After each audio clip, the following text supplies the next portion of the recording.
새만금 투자, 돈 벌 줄 아는 사람들은 움직이기 뭐야? 시작했다.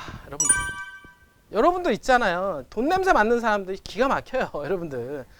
돈 냄새 맡는 사람들은 새만금에 이제는 꽂히기 시작했다. 작년하고 재작년하고는 완전히 양상이 틀립니다. 여러분들. 코가요. 얼마나 그 냄새를 잘 맡는지요. 한번 보세요. 왜 냄새가 잘 맡는지. 자, 볼게요. 지금 시적으로 지금 보면 우리나라의 유동자금이 엄청나죠. 풀렸죠. 아까도 제가 얘기했던 대로 뭐냐면 지금의 오늘날 주식시장을 지금 2000포인트를 끌어올린 그 주인공은 유동성입니다. 유동성. 맞죠? 자, 오히려 있잖아요. 지금 코로나 이전보다도 훨씬 더 종합주가 지수가 더 올라갈 수 있는 가능성이 있어요. 왜 그러냐면 돈이 받쳐주기 때문에. 실적은 상관없이 돈으로 끌어올린단 말이에요. 왜냐하면 시중 자금이 넘쳐난단 말이에요. 왜 넘쳐날까요? 지금 보니까 2019년도 시중 부동자금 규모 2019년도 6월 말 기준으로 보니까 983.4조 원입니다. 한국은행 발표 자료인데요. 이분들이. 그리고 또 보니까 역대 최고 규모 토지 보상금이 지급이 되는데 2019년도 하반기 7조 원, 20년도에 어떻습니까? 45조 원 정도가 자금이 어떻습니까? 토지 보상 자금이 풀릴 상황이다라고 합니다. 자, 그러면 여기에는 983조에 어떻습니까? 유동자금이 있죠. 그죠? 또 돌아다닌단 말이에요. 돈들이. 이분들이. 그리고 요 밑에 어떻습니까? 토지 보상 자금이 풀려나가죠? 이거랑 합치면 1000조 원 이상의 유동자금이 있다라고 여러분들 생각을 하시면 그러면 자금들은 계속 움직이는 거야. 물 흐르듯이. 그럼 물 흐르듯이 어떻습니까? 돈이 될 곳을 어떻습니까? 쫓아가겠죠? 쫓아가는 거예요. 여러분들이. 지금 주택시장 있잖아요. 주택시장에 대한 정부의 강력한 규제 시행 및 추가 시행이 예정이죠. 그러니까 한마디로 말해서 4.15 총선에 강력하게 어떻습니까? 더불어민주당이 집권하게 됐잖아요. 지금 현재 정부와 집권 여당이 한 몸이 되어서 부동산을 강력하게 어떻습니까? 제재하고 있단 말이에요. 그러면 지금은 주택시장에다가 투자할 때입니까? 아닙니까? 아닌 거예요. 지금은 사이클상 이제는 정점을 찍었다라고 보시면 되고 그리고 물론 여기서부터 먹어봐야 얼마나 더 먹겠습니까? 이만큼 올라왔는데 맞잖아요.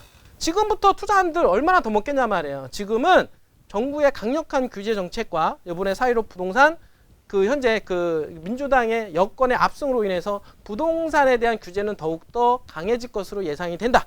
이 얘기고요. 그러므로 해서 이제는 이 유동자금 1000조 원이나 되는 이 유동자금을 갖다가 흡수할 수 있는 것 중에 가장 좋은 게 사실은 아파트였죠. 맞죠? 아파트 투자잖아요.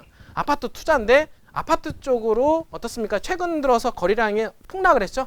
요즘 보면 압니다. 거래량이 없어요. 이분들이. 거래량이 폭락을 했다라는 얘기는 전조가 뭡니까? 아파트 가격이 앞으로 떨어질 것 같다라고 하는 심리가 작용을 한다라고 하는 거예요. 그러니까 사람들이 주고 사고 팔고 안 하는 거죠. 이분들이. 이제 그런 상황에서 유동자금, 시중 유동자금은 엄청나게 폭발적으로 늘어났는데 그러니까 그 유동자금이 어떻습니까? 금으로 이동하죠.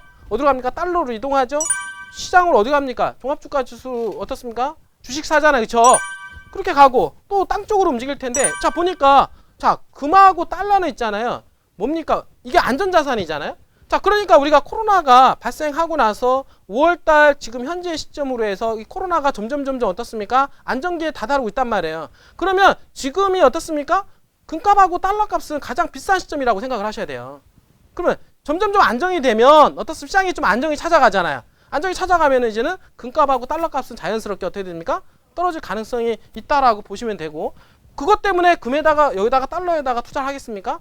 안 한다는 거죠. 이제는. 근데 안 하고 또 하나는 뭡니까? 종합주가 지수인데 종합주가 지수는 그 유동자금이 많기 때문에 주식을 많이 삽니다. 지금 현재. 주식을 많이 사들여요. 또 주식을 사들인 또 이유가 뭐냐면 지금 보면은 은행 금리가 저금리 아니에요. 은행 금리가 한국은행 금리가 1.5%에서 0.10% 떨어뜨렸죠?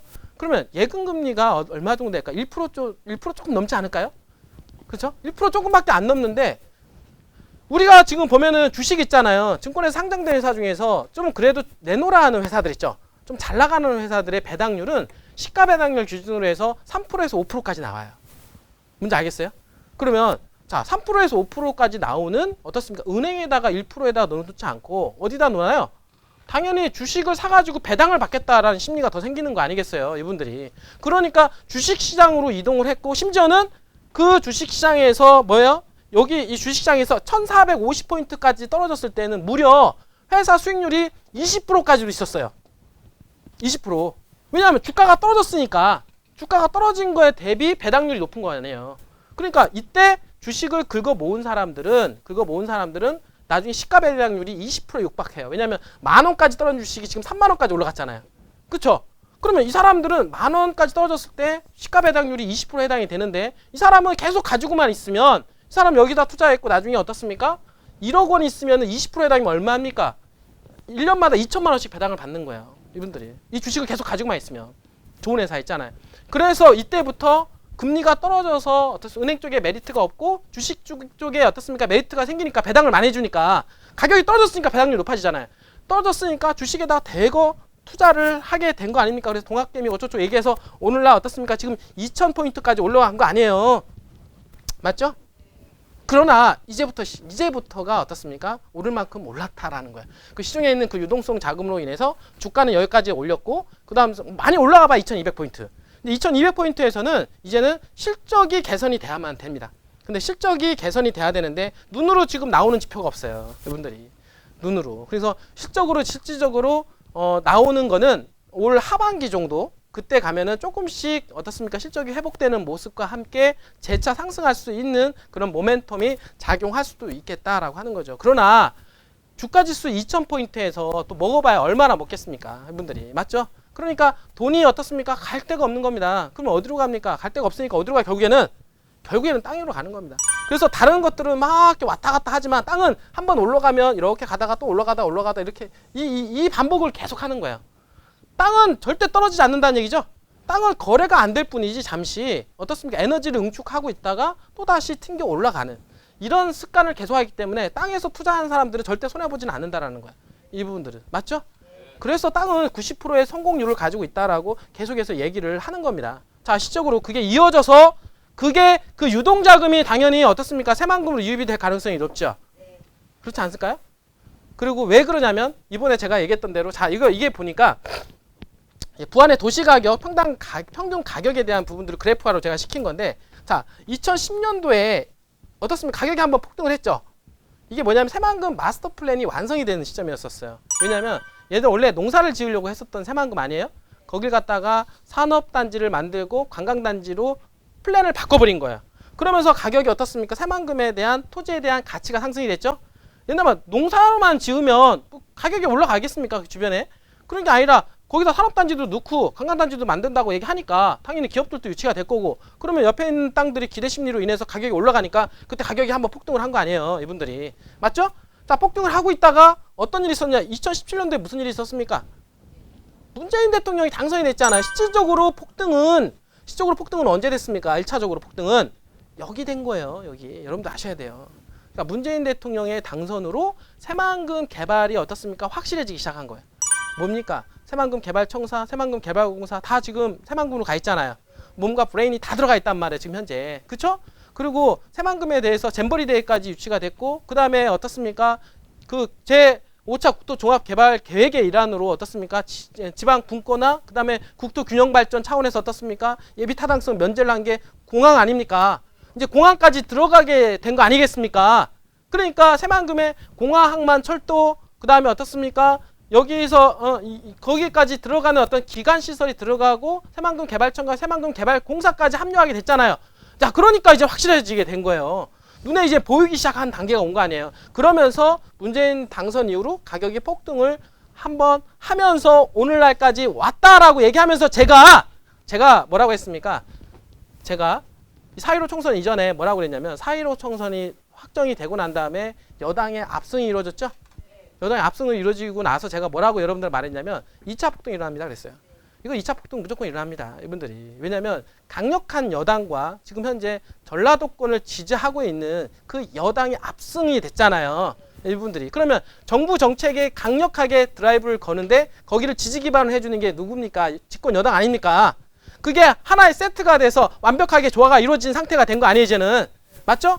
강력한 문재인 정부의 강력한 드라이브를 확실하게 밀어주는 세력이 등장함으로 해서 새만금은 더욱더 개발을 할 수가 있다라고 하는 부분들이 확실해지게 된 겁니다. 이분들이. 자, 그래서 그때 얘기한 게 이렇게 상승할 것이다 라고 제가 그때 말씀을 한번 드린 적이 있었어요. 맞죠? 그게 언제입니까? 2020년도 있죠? 이거 1차 도약이고 2차 도약은요. 1차 도약이 요 정도 올라갔다 그러면 2차 도약은 이 정도 올라갑니다. 이분들이. 2차는 더욱더 많이 가파르게 올라가요. 그래서 여러분들 제가 2020년도는 한번 진짜 정말로 한번 승부를 걸어볼 만한 시즌이다라고 제가 얘기를 하는 겁니다. 새만금 투자는 지금부터다. 지금부터. 제대로 먹을 시점은 언제부터다? 지금부터예요. 지금부터. 왜일까요? 자, 볼까요, 여러분들? 자, 부안별 토지 거래 월별 현황을 볼게요. 이분들이. 자, 보니까 쭉 오다가 어떻습니까? 4월 달이죠. 2020년 4월 아닙니까? 맞죠? 자, 지금 이 상태에서 계속 꾸준하게 오르락 내리락 했잖아요. 자, 근데 4월 달 접어들어서 무슨 일이 벌어졌어요? 뚫어버렸잖아요. 거래량을. 뚫어버려서 어떻습니까? 이게 날아가요. 거래량이. 이거는 뭘 의미할까요? 이거는 여러분들 뭘 의미할까요? 가격 폭등의 전조다. 전조다. 이거 100%입니다. 이거 여러분들 그거 아셔야 돼요. 자, 4월달 이후로는요. 4월달부터 해서 5월달 그리고 앞으로 1년 2년 동안에 있잖아요. 새만금이 대폭적으로 가격이 폭등할 가능성이 높습니다. 다시 한번 얘기하는 거예요. 여러분들 이거는 제가 그냥 대충 이렇게 될 것입니다. 이런 정도가 아니라 가격적인 지표가 얘기를 해준단 말이에요. 거래량은 가격을 어떻습니까? 가격에 어떻습니까? 먼저 그림자와 같아서 거래량이 동반하게 되면 뒤이어서 가격이 폭등을 하게 된다라고 하는데 최근 들어서 2020년 4월 달에 뭐니까 집권 여당이 당선과 함께 거래량이 폭등하는 모습을 봤잖아요. 지금 보고 있는 이거 한국감정원에서 나온 출처예요. 제가 만든 자료가 아니라. 그러면 한국감정원에서 이런 자료를 통해서 거래량이 폭등한다는 얘기는 분명히 여러분 있잖아요. 5월달, 6월달 아니 올해 하반기 있잖아요. 하반기 때 가격 대폭등할 가능성이 높습니다. 잡으셔야 돼요. 여러분들. 지금 있는 주거지역 있잖아요. 주거지역 무조건 대폭등을 합니다. 먼저 올라가요. 주거지역, 상업지역. 이 가격이 올라가는데 지금 바로 그 시점에 있고 여기 4, 5월 달에 거래량이 상승하고 그 다음에 한두 달 따라서 이제는 가격이 같이 따라서 대폭등을 하는데 이 폭등 시점, 폭등은 문재인 대통령의 당선보다도 더 확실한 호재로 올라가는 것이기 때문에 여러분들 롤러코스터 탈 때 안전벨트 잡습니까? 안 잡습니까? 잡아야 될지 모르는 그런 상황이 될 수가 있다라고 하는 거예요. 여러분들.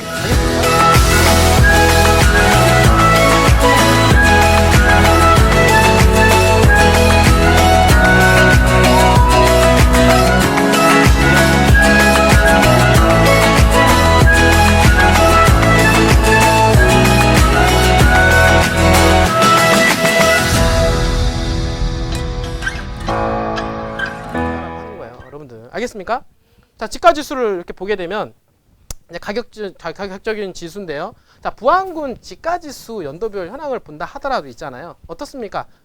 8년부터 해서 지금 2019년도까지 보니까 꾸준하게 계속 올라갔죠.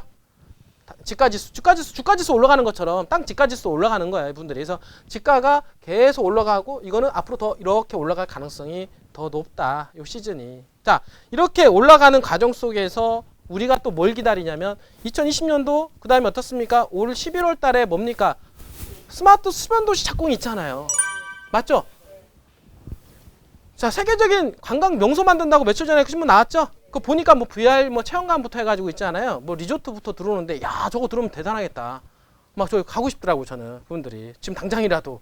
근데 그거 지금 세계적인 관광 테마파크가 지금 그 관광 그 명소가 어디 들어오냐면 여러분들 그 새만금에 홍보관 있잖아요. 홍보관 앞에 들어와요.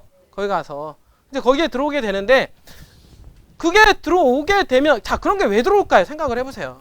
자, 부안은 있잖아요. 이 새만금은 다 세계하고 붙어 있잖아요. 세계 최고. 그렇죠. 최초. 글로벌. 막 이런 거하고 다 붙어 있단 말이에요. 이분들이. 근데 그게 또 들어오고 스마트 수변 도시가 올해 착공을 하면 11월 달에 착공을 할 때 당연히 우리 하고 있는 의복리에 직접적인 영향이 들어간다고 말씀을 드렸잖아요. 왜 그러냐면 거기서 오는 순환링에 의해서 의복리로 들어가는 진입도로가 연결된단 말이에요. 그러니까 우리 있는 의복리 땅이 당연히 그 영향권으로 해서 폭등할 수 있는 여지가 당연히 있단 말이에요. 그러니까 이런 분위기가 여세로 몰아가고 있는 사이에 11월 달에 스마트 수변 도시가 들어옴으로 해서 거기에 동반해서 가격이 더 폭등할 뿐만 아니라 맞죠? 그 다음에 2023년도에 뭡니까? 세계 잼버리 대회 있잖아요. 그러니까 지금 잼버리 대회 때문에 그 어떻습니까? VR 체험관이라든지 관광 명소를 만드는 거예요. 맞죠? 그게 그래서 빨리 만들어서 잼버리 대회 할 때까지 그 공사를 완료를 시키려고 하는 거 아닙니까? 다 그런 부분들이. 그러니까 개발을 더욱더 촉진을 시킨다는 거예요. 자, 새만금 잼버리 대회는 어떻습니까? 개발에 있어서 마중물 역할이 되는 거예요. 그러니까 그것 때문에 주변에 있는 개발을 더욱더 촉진을 시키기 때문에 주변에 어떻습니까? 개발이 촉진됨으로 해서 주변에 있는 땅값 상승률을 더욱더 기대치를 높이게 되는 거 아니겠습니까? 맞죠? 거기에다가 2024년도, 그러니까 2023년도로 딱 끝나는 게 아니라 2024년도에 뭐갑니까? 공항이 착공이 되잖아요. 새만금 국제공항이. 그럼 새만금 국제공항이 착공이 되고 2028년도에 공항 완공이 되죠? 그러면 앞으로 2020년도, 28년도까지는 다 기약이 돼 있는 거예요. 이분들이. 그러면 그 와중 속에서 이게 큰 프레임이지만 큰 프레임 안에서 뭐 다른 것도 계속 개발한다는 얘기도 나오지 않을까요? 거기다 어떻습니까? 우리 땅 주변에 청호조 수지 끼고 신도시 개발 계획도 잡힐 수가 있는 거고 주변일 때 그런 것들이 폭발적으로 팍팍팍팍 터지게 되면 이런 분위기와 동반 상승에서 대폭등이 일어날 가능성이 있다 없다? 있다라는 거예요, 여러분들이. 있을까 없을까요? 여러분, 아니 그림이 안 그려집니까, 여러분들? 새만금 토지가 성공할 수밖에 없는 이유, 방금 전에 얘기했던 대로 정부의 강력한 규제로 시중 자금이 주택시장으로의 진입이 어렵다. 지금은 그런 자금이 어디로 갑니까? 토지시장으로 흘러가는 대세장이 흘러갈 거고요. 거기에서 6.13 지방선거와 그다음 21대 국회의원 선거로 인해서 행정부가 입법부를 장악한 문재인 대통령과 더불어민주당의 주요 정책 사업 지역 위주로 부동산 투자 수요가 더욱더 집중될 것으로 예상이 된다. 그게 어딥니까? 새만금 아닙니까? 그죠? 새만금. 자, 한국판 뉴딜로 정리된 대규모 국가주도 사업 강력하게 추진될 예정과 함께 있다. 맞물려 들어가고 한국판 뉴딜 정책은 4차 산업혁명. 맞죠? 더욱더 촉진시키기 위한 거 아닙니까? 디지털 산업으로의 전환이잖아요. 이런 모든 것들이 맞물려서 어떻습니까? 새만금에 집중이 돼가고 있다. 그러니까 그게 거래량이 폭등하게 되는 거야. 그 거래량의 폭등은 바로 가격 폭등의 전조다. 그쵸? 그러니까 여러분들이 여태까지 부동산의 땅을 가지고 있었지만 올해만큼 올라가는 경험을 경험하지 못할 겁니다. 제가 분명히 얘기하지만 올해요. 지금부터 해서 올 12월까지 대폭등을 할 거예요.